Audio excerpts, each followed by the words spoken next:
या महादेवी हत्ती नेला, या वन विभाग खात्याने नेलं, पण सर्व गावाला या महादेवी हत्तीची आठवण झाली, कळवळ झाली.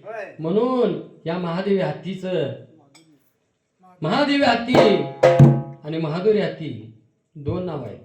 म्हणून त्या महादेवी हत्तीला 2 मिनिटाचं कवन सादर करूया. ये महादुरी ये,